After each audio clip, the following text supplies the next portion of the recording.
혹시 이런 말 알아요? 지피지기면 백전불패. 네, 백전 불패.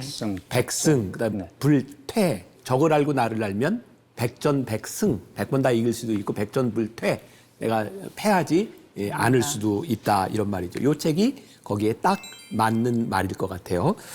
C.S. 루이스가 악마의 입을 빌려서 악마의 계략을 이야기해주고 있는 거죠. 그러니까 우리는 이 책을 보면서 악마의 생각을 알고 악마의 계략을 아는 거예요. 그래서 이 책이 우리들에게 의도하는 바는 악마가 어떤 생각을 하고 있는지 어떤 계략으로 우리를 넘어뜨리려고 하는지를 알면 우리들이 패하지 않을 것이다.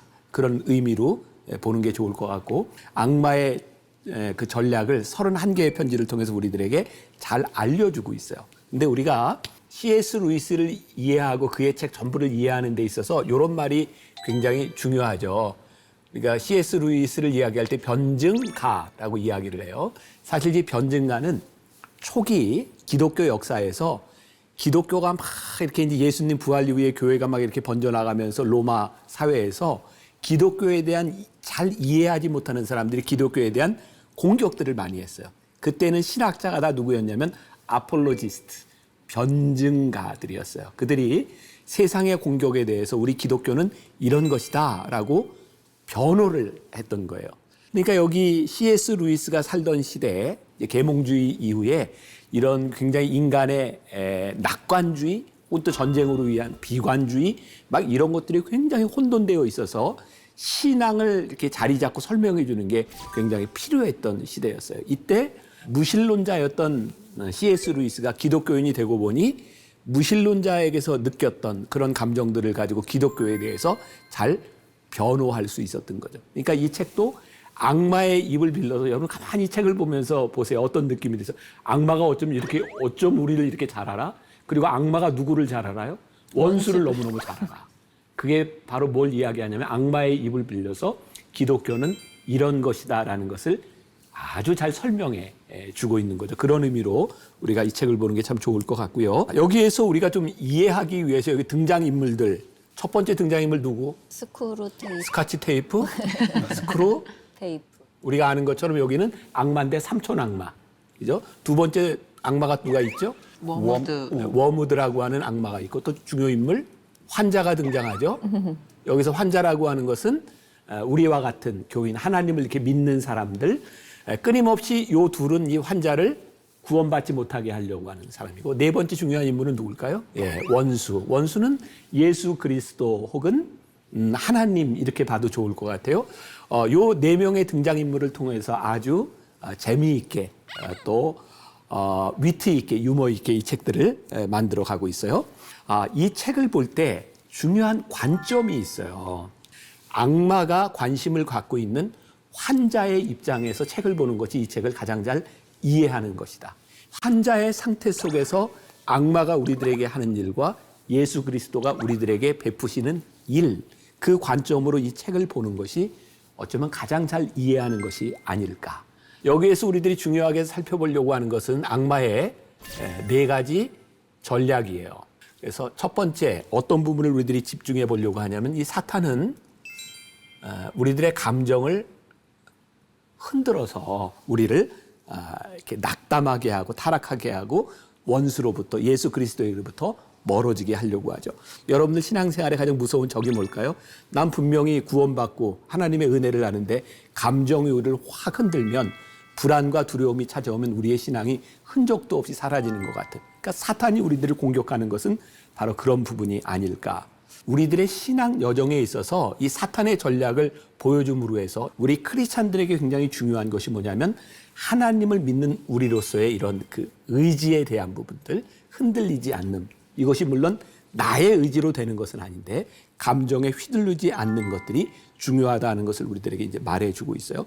스크루테이프가 24페이지에서 이런 이야기를 하고 있는데 원수는 인간들에게 자유를 주고 싶다는 욕망 때문에 이게 무슨 얘기냐면 하나님께서 우리들에게 뭘 주셨어요? 자유의지를 주셨어요. 우리를 부르신 다음에도 그러한 욕망 때문에 인간 앞에 목표를 세워놓고도 이 목표란 무엇일까요? 구원이겠죠. 목표를 세워놓고도 단순한 감정이나 습관을 이용해서 끌고 갈 생각은 추호도 없다. 제 힘으로 해내도록 내버려 두겠다는 게야. 바로 이 점이 우리에겐 절호의 기회다. 스크루테이프가 워무드에게 전략을 가르쳐주는 거죠. 왜? 우리의 감정을 흔들 수 있다는 거예요. 그러니까 예수님은 우리를 부르셔서 우리의 감정까지 컨트롤하시는 분이 아니라, 우리를 그냥 구원으로 딱 강제로 가시는 분이 아니라 우리의 자유의지를 존중하는 분이니 내가 인간의 감정을 공격해라. 사실 우리들에게 가장 어렵고 힘든 때는 비전의 때, 어떤 하나님의 일을 하고 있을 때가 아니라 우리의 일상이 우리를 더욱 힘들게 한다. 일상은 막 마음이 뜨거워 있을 때가 아니라 일반적으로 우리들이 느끼는 모든 관계 속에서 감정을 흔드는 일들. 이때 우리의 믿음을 지키는 것이 훨씬 어렵다. 우리 인류 역사 가운데 끊이지 않는 사탄의 전략이 우리의 감정을 뒤흔드는 것이구나. 그리고 이 감정을 흔드는 문제에 있어서 이 겸손과 이 교만의 관계를 우리가 좀 살펴볼 필요가 있는데, 자, 83페이지에 있는 글인데, 세상에 내가 이렇게 겸손해졌다니 하는 식의 만족감을 슬쩍 밀어넣거라. 그러면 거의 그 즉시 교만, 자신이 겸손해졌다는 교만이 고개를 들 거야. 혹시라도 환자가 위험을 눈치채고 이 새로운 형태의 교만을 다 잡으려 들거든 이번에 그런 시도를 했다는 사실을 자랑스럽게 만들려고. 나는 겸손해졌어. 이런 생각이 드는 순간 교만이고, 우리가 알잖아요. 우리들 스스로. 이거 교만인데. 근데 사탄이 뭐라고요? 이런 생각만 한 것도 너 대단한 거야. 라고 이야기하라는 거예요. 이 부분에서 참 힘들구나. 우리가 겸손해지는 게 진짜 힘들고, 나 스스로 이 정도면 겸손해라고 하는 순간 나는 이미 교만해졌으니까 진짜 겸손은 내가 겸손한 거를 느끼지 못할 수도 있겠다. 제가 한 가지 예를 들어볼게요. 나는 감리교단의 목사예요. 내가 이제 만나게 담임 목사가 되면서 공개적으로 선언한 일이 있어요. 나는 교단에서 어떤 지위, 어떤 선거, 명예를 탐하지 않겠습니다. 교인들에게도 이렇게 선언하고, 나는 어떤 이렇게 선거 자리에 뽑히는 자리에 나가지 않고 나는 이런 사람입니다. 그때 무서운 거예요. 이게 엄청난 교만이구나. 나는 명예를 탐하지 않는 또 다른 명예를 나는 추구하고 있구나. 그러니까 내가 겸손했다고 생각하는 것 자체가 나에게 또 하나의 교만이 자리를 잡고 있었구나. 이걸 내가 어떻게 이길 수 있을까? 이게 나에게 굉장히 큰 숙제로 다가왔어요. 악마는 교묘하게 바로 이 이야기처럼 겸손하다고 생각하는 그 순간, 아니면 이 정도면 됐다고 생각하는 것들을 전략으로 우리들에게 이야기하고 있구나 라는 생각이 들기도 했어요. 두 번째, 이 스크루테이프가 우리 환자들을 흔들어내는 중요한 전략 중에 하나가 공상가로 우리를 만드는 것이다. 27페이지에 이런 내용이 있어요. 회심이 자기 내면에서만 일어난 사건이라고 생각하기 때문에 가장 기본적인 의무는 등한시한 채 가장 어렵고 영적인 의미에만 마음쓰게 하라. 환자들에게 그런 전략을 쓰는 거예요. 성경에 갑자기 이런 말이 생각나요. 고르반, 하나님께 드린 바 되었다라고 생각하고, 나는 고상하게 하나님께 드렸으니 내가 부모에게 할 의무는 안 해도 돼. 나는 영적인 의무만 하면 돼. 또 27페이지에 이런 내용이 있어요. 고도로 영적인 기도만 출창을퍼되게 하거라. 우리가 오늘 교회에서 영적인 기도만 출창을퍼되고 있다면 이게 사단의 전략일 수도 있겠다. 아마 그 구독을 취소한 그 목사님이 아마 여기에 있는 마음이 굉장히 좀 상했을 수도 있겠다. 자, 45페이지에 이런 말이 있어요. 매일 만나는 이웃들에게 악의를 품게 하면서 멀리 떨어져 있는 미지의 사람들에게는 선의를 갖게 하라. 그러고 보니까 우리의 모습이 막 떠오르는 거예요. 우리는 아프리카에 굶주린 아이들과 IT에 가난한 아이들에게 얼마든지 선의를 베풀고 그들에게 수술비도 대줄 수 있는데, 실상 우리 가까이에 있는 이웃들과 우리 형제자매들에게 악의를 품고 살아요. 악의는 완전히 실제적인 것이 되고, 선의는 주로 상상 속에서만 존재하도록 만드는 것. 그것이 악마가 꿈꾸는 세상, 이런 공상의 영역을 만드는 것, 그런 것이 아니겠는가. 진짜 열매는 우리 가장 가까운 곳에서부터 시작돼야 되는데, 복음을 우리의 관념 속에 가둬놓고 우리를 몽상가로 만드는 것, 그것이 사단의 전략일 수 있겠다. 예수님은 우리로 하여금 영혼뿐만 아니라 우리들이 살고 있는 이 현 시대에도 우리들이 어떻게 영성으로 믿음으로 살아갈 것인가를 우리들에게 계속해서 말씀하고 계시죠. 그래서 예수님은 이 복음을 통해 우리들에게 끊임없이 이야기하는 거 있어요. 영원한 나라만을 이야기하는 것이 아니라 십자가를 우리들에게 말씀하고 하나님의 은혜가 무엇인지를 우리들에게 말씀하고 있고 이 삶에서 우리들의 감사가 무엇인지를 우리들에게 계속 말씀하고 있는데 사단은 우리로 하여금 점점 영적인 것에만 치중하게 만드는 거죠. 91페이지로 한번 가보세요. 원수의 이상형은 예수님의 이상형은 하루 종일 후손의 행복을 위해 일한 다음 그 일이 자기 소명이라면 그 일에 관한 생각을 깨끗이 털고 결과를 하늘에 맡긴 채 그 순간에 필요한 인내와 감사의 마음으로 즉시 복귀하는 인간이다. 하지만 우리한테는 미래에 잔뜩 가위 눌려 있는 인간, 이 땅에 금방이라도 천국이나 지옥이 임할지 모른다는 환상에 사로잡힌 인간, 그래서 천국을 얻을 수 있다거나 지옥을 피할 수 있다는 생각을 불어넣기만 하면 지금이라도 당장 원수의 계명을 깨뜨릴 준비가 되어 있는 인간, 자기는 생전에 보지도 못할 계획의 성패 여부에 믿음을 거는 인간이 최고지. 그러니까 사탄과 예수님의 생각이 이렇게 다르다. 악마의 임무는 환자를 영혼과 현재로부터 떠나게 만드는 것. 예수님은 우리의 믿음을 가지고 현실에서 믿음을 살아내도록 만드는 것. 예수님을 만났던 제자들이 변화산에서 예수님의 영광을 보고 여기서 우리가 살았으면 좋겠습니다. 근데 예수님은 그들을 데리고 세상으로 내려오셨어요. 예수님의 방식은 이 세상 속에서 우리들의 믿음을 살아나게 만드는 것. 그러니까 우리들이 제일 빠지기 힘든 사단의 전략 중에 하나가 이 공상가를 만드는 전략이 위험하다는 거죠. 91페이지에 무지개를 잡으려고 끝없이 쫓아가느라 지금 이 순간에도 정직하지도 친절하지도 행복하지도 못하게 사는 것이며 인간들이 현재 제공하는 진정한 선물들을 미래의 재단에 몽땅 쌓아놓고 한갓 땔감으로 다 태워버리는 것이다. 미래를 생각하며 우리들의 현실에 아무것도 하지 못하게 하는 것, 이것이 사단의 전략이다. 세 번째, 사단의 전략, 자기 영역 지키기, 이렇게 표현을 해볼까요? 자기 영역 지키기. 내려놓음, 이 말처럼 사단이 싫어하는 말이 없을 것 같다. 악마가 제일 좋아하는 말은 무엇일까? 자기 사랑, 자기 연민, 자기 중심. 근데 예수님이 제일 사랑하는 말은 무엇일까? 나를 내려놓음. 그러니까 사단의 전략은 우리로 하여금 끊임없이 자기 영역, 자기 것을 지키게 하는 데 있다. 자, 43페이지 이런 글이 있어요. 환자의 관심을 원수라는 존재 자체에서 환자 자신의 심리 상태로 옮겨놓으면, 또 33페이지에도 이런 글이 있어요. 환자가 제 마음속만 줄창 들여다보면 자신의 의지로 감정을 만들어 보려고 노력하게 만들거라. 이런 전략을 이야기하기도 하죠. 또 21번째 편지에서는 권리와 시간, 소유물에 대한 원리가 나오는데 인간은 하루 24시간을 자기 위주로 돌아간다고 생각하는 거죠. 사실 인간에게 주어진 시간이 개개인의 영역, 소유로 인식하고 있는데 이것이 얼마나 어리석은 것이냐. 어거스틴 생각나요? 제가 한번 어거스틴 얘기하면서 그런 얘기 했던 것이 있는데 어거스틴의 시간론에 보면 그런 얘기가 나오죠. 시간.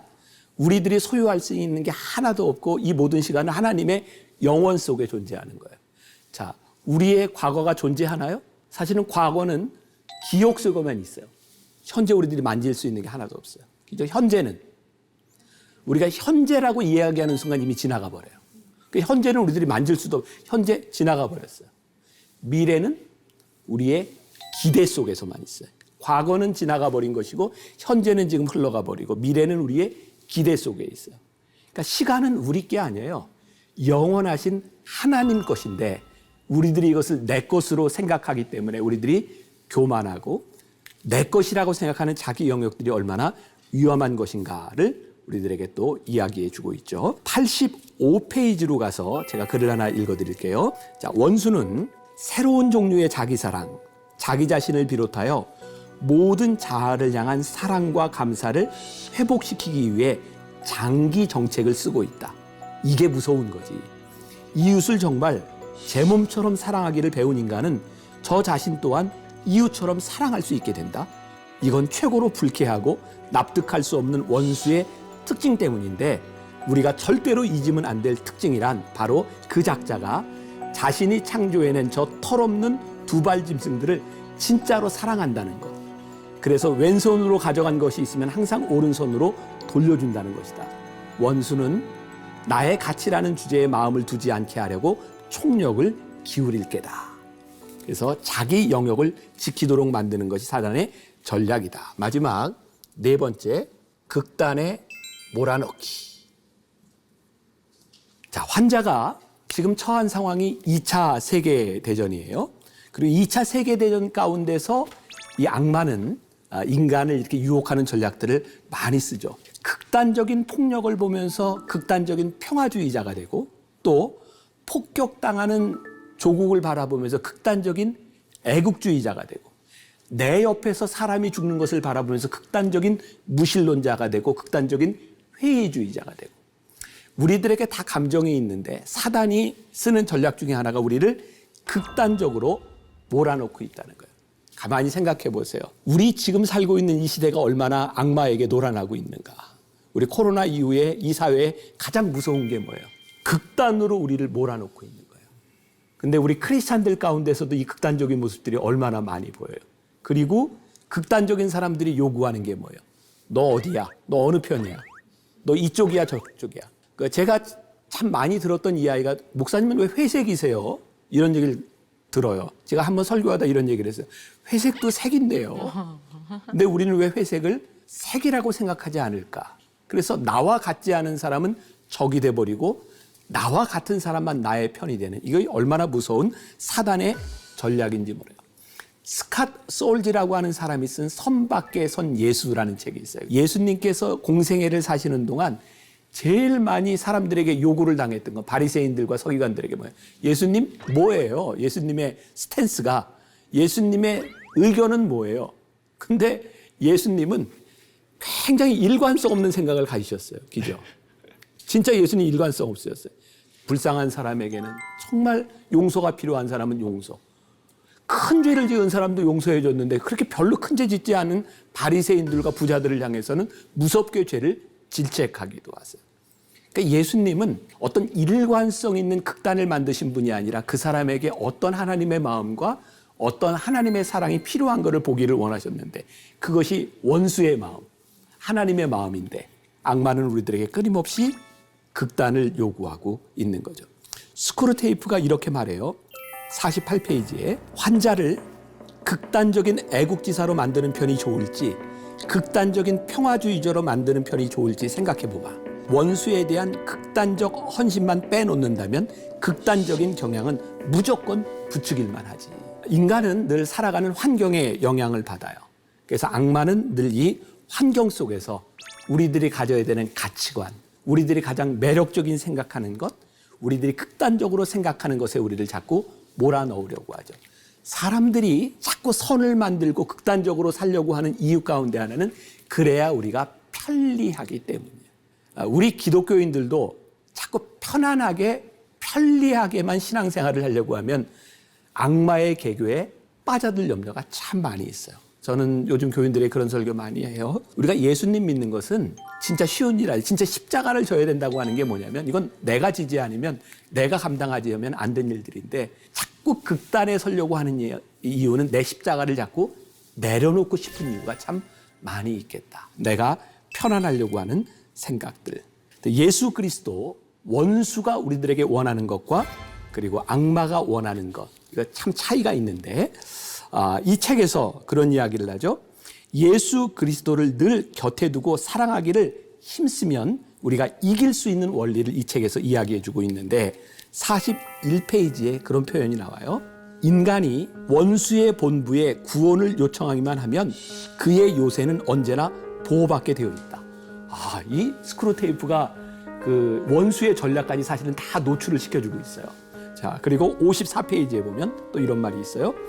원수가 인간을 사랑한다느니 원수를 섬기는 게 외려 완벽한 자유라느니 하는 말들이 단순한 선전 문구가 아니라 소름 끼치는 진실이야.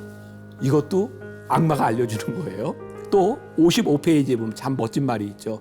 그는 원수는 강간은 못해 사랑을 호소할 뿐이지. 아까 이야기했던 자유의지에 대한 부분이 여기에 적용이 되죠. 또 54페이지에 이런 말이 있어요. 우리가 원하는 건 키워서 잡아먹을 가축이지만 그 작자가 원하는 건 처음엔 종으로 불렀다가 결국 아들로 삼는 것이야. 저는 요거 하나에 이 책은 끝이라고 생각해요. 얼마나 놀랍게 자신들의 전략을 노출시키고 원수의 전략까지도 우리들에게 친절하게 가르쳐주고 있는지 이 책을 그런 관점에서 여러분들이 보면서 여러분들의 신앙에 도움이 되면 좋겠습니다. 고맙습니다. 선생님 고맙습니다.